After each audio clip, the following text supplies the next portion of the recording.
Hey guys, how's it going? Fragmentor here. Just a quick disclaimer before we start the video. For the most part, I don't have too many complaints about PoE 2. I think it's a great game. I think it needs a lot of improvements. So most of the stuff I say, even though I might use harsh language, that doesn't mean I hate the game. It just means that I want it to be better. I want to fit more to what I would consider a great game. And again, my opinions obviously are not the correct ones. They are correct for me, not for everyone.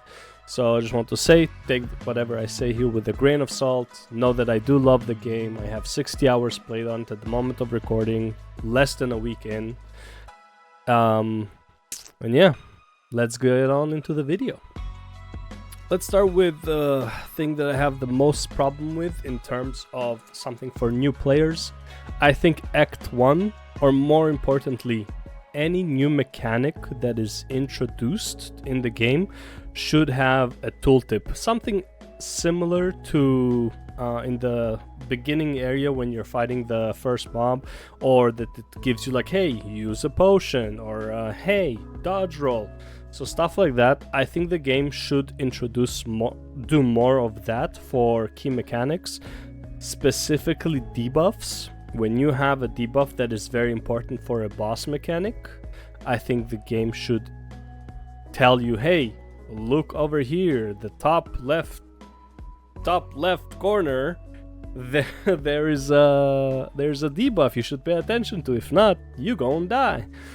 Right? Or like you're gonna take a lot of damage. Okay, so that's number one. Another thing is for so this is mostly like the goat boss, King in the Mists.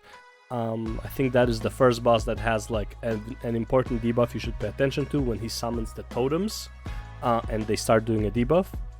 I can like, for me, I think I died to him 3 times. The third time I died, well, basically the last time I died, I literally died on purpose to kind of have a moment to read what the debuff was. I was like, I see this debuff, I don't know what it's doing, like let me read it, right? Same with like the debuff that like makes you like, it has a red circle around you, and like if you start moving, the circle fills in and like it stuns you. That debuff, I didn't know what it was doing, like how it worked, so I was like, okay, I'm gonna take the damage, I'm gonna stop moving, I'm gonna read what this does in the middle of a fight. Wasn't a great experience in a sense, but like something I had to do to understand what the F is going on. So I really hated that. Another thing is, for example, the worm boss in Act 1.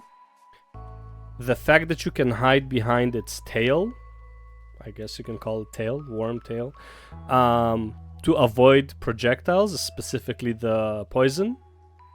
Something that the game doesn't really show you very well. I think there should be like maybe a tip, or like, hey, check the surroundings, whatever. It's like you can hide behind the tail, Now, a lot of the boss fights, there is like an NPC with you that kind of like tells you some stuff. Like for example, the first trial for Ascendancy, the Jinn, I think it's the Jinn, is telling you, it's like, yeah, watch out for its stomp, watch out for its this, or like, and stuff like that. So you have some indicators of like what to avoid. The worm boss, for example, it's not a hard boss, don't get me wrong. I don't think it's a hard boss. I don't think anything in Act 1 was actually hard. More so like just big HP numbers if you didn't build a lot of damage.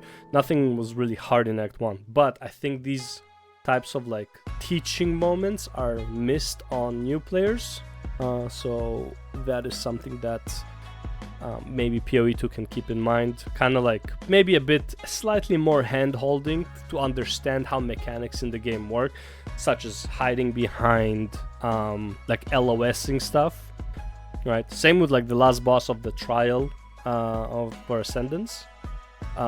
You can hide behind the rocks, which, by the way, this is exactly what I did. I was hiding behind the rocks instead of just like knowing that you can just outrange the AoE. I was just hiding behind the rocks, so it's like my whole fight was running circles around that rock, like waiting for him to start doing his stupid stomp so I can go behind the rocks and avoid it, right?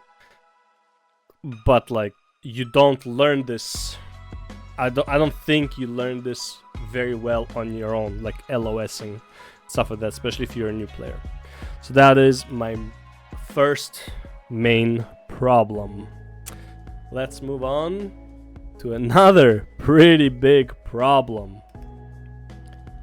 Skill gems are lacking, and support gems need better tooltips. Now, what I mean by skill gems are lacking, I think there is, and I hate to do this, but this is something, in my opinion, that Diablo 3 did right. Like, with one of the only things Diablo 3 did right, that I feel like is lacking in PoE 2. I even feel like this is something Diablo 4 kind of did right, but like I think Diablo 3 did it even like the best out of the four even. PoE 1 does it to an extent. PoE 1 does it very well, I think. I just haven't played in a while. But anyways, there's a lot of useless skills, and almost all of the skills are type of damage. You don't have like a specific mobility skill that like you want to use. You don't have a specific, I don't know, utility skill or anything like that. So you have your 6-7 buttons on like the first weapon, and then 5 more on the offhand weapon, right? So you have 12 buttons, and realistically you're using 2, maximum 4 of the buttons. Now, yeah, you have the mark, you have curses, you have this. Honestly, unless it's like a boss, there's no time to really use marks or anything like that. It's like everything just kind of charges at you. When are you gonna use a mark? It just doesn't make any sense to me. It's like there's no like traps to set up. There's the gameplay is supposed to be slower, but the mobs are too fast. So it's like all of the setup that you can do kind of doesn't exist. So it's like you just either AoE them all down as soon as you can, or it's like you try to kill them from range. I'm not even going to talk about melee, which is a whole other problem. It's like, why would you ever go into melee range if you can just use ranged? Like, it makes no sense. Melee right now is completely, I wouldn't say unplayable, but it's just like, it's way too punishing, and like it's not rewarding enough. The amount of damage you do is melee. Like, anyways, like whatever. So what Diablo 3 does well, where it's like, let's say Demon Hunter, right? Demon Hunter, you have your generator spender, which by the way, I hate generator spenders, but you have like your 2 main attacks. Like you have the simple attack, you have the expensive attack, and then you have like 3 support skills. Well, 1 like mobility, 2 is like maybe damage reduction, 3 is like a utility, a trap or something like that, and then 4 is like your ultimate or whatever, like a buff, right? So it's like you have 4 abilities that serve a certain purpose. Sometimes you have 2 buffs, 1 mobility, but it's like the most common thing is that you have 1 mobility, 2 damage dealers, 1 mobility, sometimes even just 1 damage dealer, 1 mobility, maybe 2 mobilities, some survivability, something like that, right? I'm not saying PoE 2 needs to follow this exact example. However, there is a massive lack of just skills to use at any one point. Right now, all I do is like dodge. Like, for example, my monk, I do the lightning wave and dodge on like 99% of content because it's the most efficient, it's the safest. I have nothing else really to click. If everything gathers up around me, then I use my AoE ice ability, forgot the name, where you just like do like a 3-hit combo with your staff and like it does ice. And it's like I'm literally just playing with 2 skills essentially, and maybe sometimes a third, like I use the bell sometimes, right? Especially like when I'm on top of a boss and there's like a chance to be in melee for the boss, because the boss is massive, so if you're in melee he misses all of his abilities. Then I'm going on top of the boss and I use the bell. Basically, like, and this has been the case since level 5, whenever you like it's been the case like from the beginning, okay? I don't remember when I wasn't doing it. Let's do this. I'm now level 43 or 44 and I'm still doing it. Like before the lightning wave, I had the ice wave. Right, I do the same thing on my mercenary. Mercenary, like the crossbow, 1 or 2 abilities that you always use. When on the ranger, 1 or 2 abilities. Like usually it's 2 abilities on the ranger. I try to incorporate snipe, specifically when the boss is like stunned. I would use snipe a few times, but for the most part, almost all of the fights is just 2 abilities, right? Mr. Llama, Mr. Llama SC, that is a D2 content creator. He's like, since level 1, he was using the lightning arrow and the lightning like charges that you drop on the floor with the bow, and like he's at end game and he's still using it. Skills and build progression overall. It doesn't feel super great. I don't feel like the build progression is currently there. I'm playing a ranger. I know some other people have said this on some other characters. I don't know if it's every single class or anything, but I know that other people have said it. So for instance, I will show you. Let me actually grab a gem because I like showing it from here. The gem skills. Obviously, you can look at all of the gems and stuff, and there's all the different things you can do, but I am playing a lightning bow ranger. And a lightning arrow and lightning rod were the skills that I got at level 1. And they are still the skills that I use at level 46. And nothing has really changed since that point. The abilities, the gems, like the skills are just really not... Like there's nothing really to look forward to. There's nothing really cool happening later. Maybe there are uniques that completely change it. I know there are some cool stuff that happen later, like the witch turning into like an actual witch or whatever, like a demoness or whatever, like a succubus. You know, all that stuff. Like, yeah, there are some cool ones, but it feels like a lot of the classes are pretty empty right now in terms of like what their late game looks like.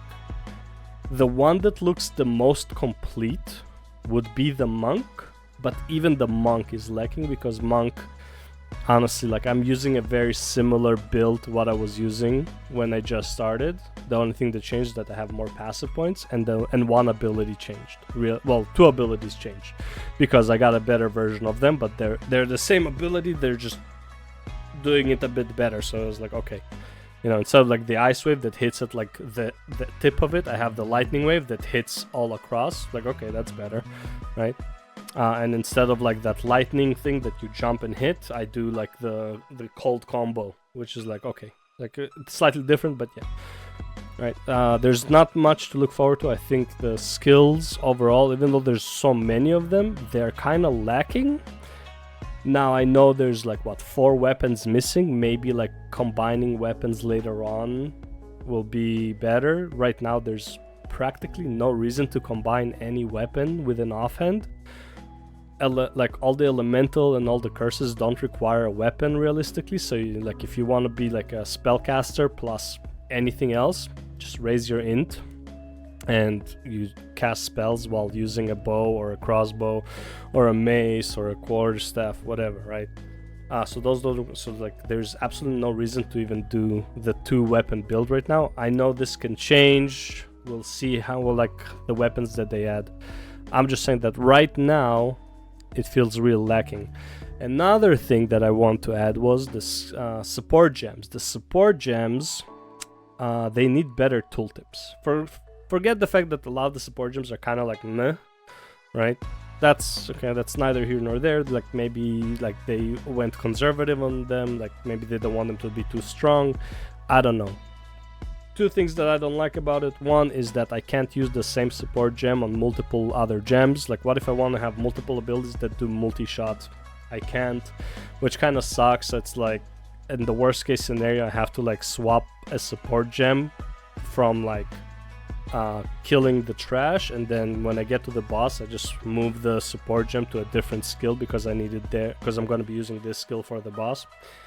It's a bit annoying. I don't think it's necessary, especially when there's like not really good choices for support gems. So I'm not a fan of it. But other thing that I think is a lot more important is the tooltip for the support gems. So you know how like if you go into your bank and you hover over a support gem, you will have like a little pop-up tooltip that says if it fits your skills or not. There's be like an X if it doesn't and a check mark, a green check mark if it does. I want that to appear on the when you like right click a support gem and you go to like the all gems area. When you hover over the support gems, like the effects, I would want it to do the same thing. Also, maybe have like a filter type thing where you like a check marks, like only show me the ones that can fit into the skills that I have equipped, something like that, right? So it's like, let's say there's like 100 support gems, effects, whatever, and I have these skills equipped. The filter would be like, okay, only show me the ones that fit to any of my skills, right? So I don't want to see all the other ones. And then also when I hover them, it would show me which skills it would fit into. That is, I think, the most I can ask from the support gems, aside from like revamping and making them better. I would say just the tooltip is just gonna be like a world of help.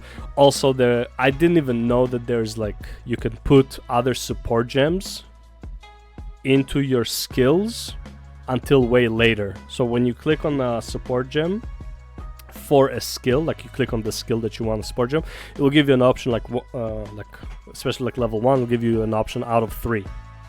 I didn't know that could be more than the 3. I didn't, like, even if I go to like look at all the gems, I didn't know that I could use some of those gems for the skills. Now I'm sure if you're a PoE player, you knew it, whatever, but like I didn't know that. I literally played to like level 30 before I found out that's like, hey, I can put other support skills into this skill gem. Yo, that's sick. Okay, so again, tooltip for support gems, very, very important. Let's move on to the next point. Right then, this is pretty much the last point that I'm gonna make, and that is the trials. So you have the trial for ascendancy in Act 2, and then you have the chaos. I don't even know if it's a trial, I didn't beat it, in Act 3. So the one in Act 2 I think overall is fine. However, I think the honor system sucks ass. I mean, I mostly play as ranged, even if I'm like a warrior or a monk, and it becomes a joke. And when I wasn't playing it ranged, it became practically impossible. Because like any damage you take drains your honor, like mad. So I was like, well then just fucking do it ranged, I guess. Like there's no point being close. Like the boss almost like takes all of your honor if you fuck up one mechanic, and most of the mechanics happen like in close proximity. Then I might as well just play it full range. Like it doesn't make any sense to not play ranged at that point. So yeah, the honor system, my opinion, I understand the idea. I don't think it's a good idea. The only time I would say the honor system would work is not against monsters, but against mechanics that are like 100% avoidable. So for example, the traps, if you get hit by them, that's an honor drain. I don't think it has to drain HP, maybe, go for it, I don't care. But that would be an honor drain, right? Getting hit by monsters, not so much of an honor drain, right? Like not an honor drain at all. Just make the honor drain as in like how smoothly you can do this, right? Maybe like the time trial with the pylons where you have to click the pylons, instead of like time ticking down, your honor ticks down. So the faster you do it, the less honor you lose. Also, killing monsters would regain your honor, right? Stuff like that. So it's like while you're moving between the pylons, you should be killing monsters to reduce the amount of honor you lose, right? Obviously, you have to balance honor to that extent that it's like you're gonna have enough to do it. Because right now, the escape one, which is like the pylon run, is the easiest one of all. Just fucking, bro, no problem. Like this, I have to do, let's go. run between all the mobs, don't attack anything, just click the pylons, and like you're done. It's like it's the fastest one, and like honestly, if you see that one, you're just trying to get your ascendancy, do that one. It is like, try to aim for as many escapes as possible, because it is a joke, right? So that one definitely needs either retuning, make it like more in tune with others. In my opinion, the gauntlet is too much. Not that it's hard, it's just too long. It just takes too much time. Like, make the traps harder, but make the whole thing shorter. Like, maybe that would make sense. I don't know. But like, I try to avoid the gauntlet just because I know it's gonna take me like 15 minutes sometimes if you're unlucky, 5 minutes if you're lucky. Meanwhile, the escape is literally like less than a minute. You just run from one pylon to the other and like you're done. It's really unbalanced. I know the rewards are kind of set up for, it's like, well, the escape has lesser rewards usually, the gauntlet has the better rewards, but I got a gold key from an escape one time, so I was like, maybe it was just a coincidence, I don't know. So yeah, then the other problem I have would be the Chaos Trial in Act 3. I managed to get to the 5th stage, I believe, where you fight the boss. The Chimera, maybe there are different bosses. I didn't try again. I just like lost all motivation to do it. I felt like I'm just wasting my time. The corrupted rewards were kind of dog shit. Like, I didn't see anything I wanted. I'd like maybe give a choice of like 1 of 3 items. Like, here are 3 items, choose which one you would rather get. Maybe, I don't know, but it's like all 4 rewards were fucking dog shit. And then the boss fight itself was stupid. The whole map is too big. The boss kept flying off, landing on like a different platform, then landing downstairs. Every time I go to him, he would just put fire on the ground, so I can't even approach him. Honestly, thank God I was playing ranged. But like, if you're melee, like, how do you even fight this guy? Like, you can't. Like, every time you approach, because he flew to a different platform, you approach, he does fire all over himself, so it's like you can't even hit him. And then he keeps doing it every so often. It's like you fight him for like 10 seconds and he flies off to another platform. It's like, and he keeps doing it. It's just such a bad boss for that specific map. I beat the Chimera in the, what do you call it, like in the campaign map. Wasn't a hard fight at all. I died one time because I didn't expect the poison, but it's like, it was a fine fight. He was standing, he was jumping on some pillar, you take down the pillar, he falls down, you beat the shit out of him, you do it 3 times, he's dead, right? But like in that map where he just keeps bouncing from like 3 different levels, and it's like, bro, like, I'm literally just, I took more damage running after him than I took from the boss itself, because of all the traps that like I set up throughout the levels, right? The red circles, which sometimes don't even work properly, because the red circles sometimes go on like onto the next level, but it doesn't show in the tooltip, and suddenly you lose half your HP and you're like, what the fuck just happened? Right? Because it's like a red circle exploded kinda on you, but you weren't there, right? It's like kinda on you, but like it wasn't shown, right? So it's like, it just doesn't make sense. But yeah, that whole thing was just really, really tilting. I just wasn't having fun at all with that fight. And again, the boss was like half HP. He barely did any damage to me. It's just that I had to chase him around, and most of the damage I took was just from the traps, because I had to chase him around. I don't even mind finding him in the trap area, which is like, okay, it's gonna be a bit more difficult.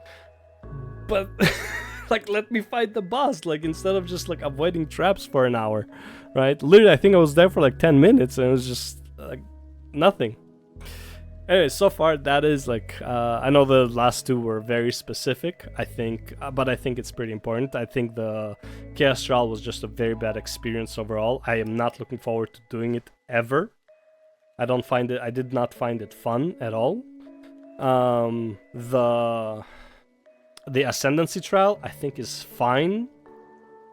I don't know if the rewards are any good, because I just did that for the Ascendancy for the most part. I did open like a few gold chests. It was okay. It wasn't anything great. But yeah.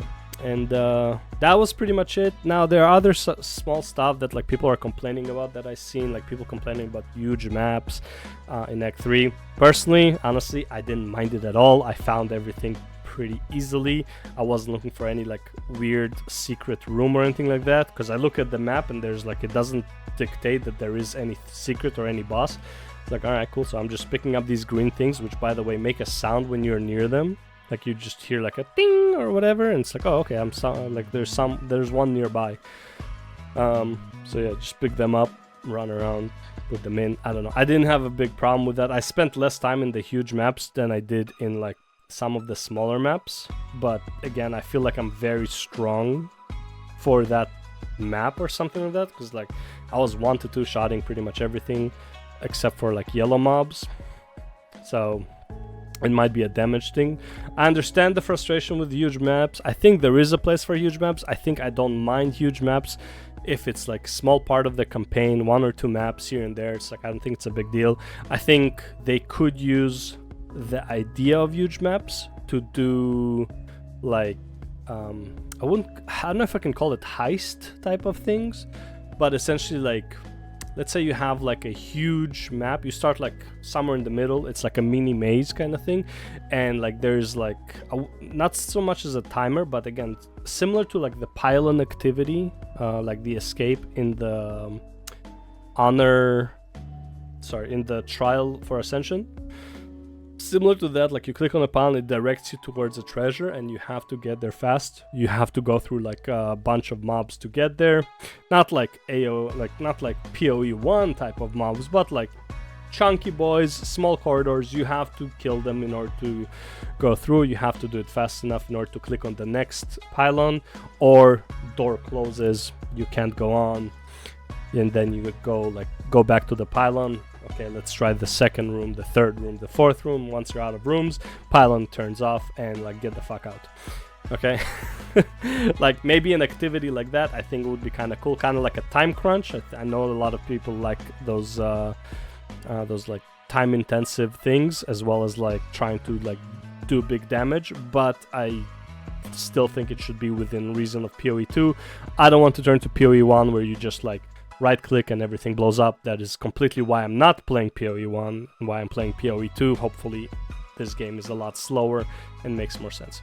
Anyways, that is all I got for you for today. If I find any more stuff I want to complain about, which is very often because I like to complain, we'll make another one. Anyways, take care. Thank you for watching. See you in the next one. YouTube thing. Just do the YouTube thing, I guess. Like, it's like comment and all that stuff. All right, see you guys. Peace.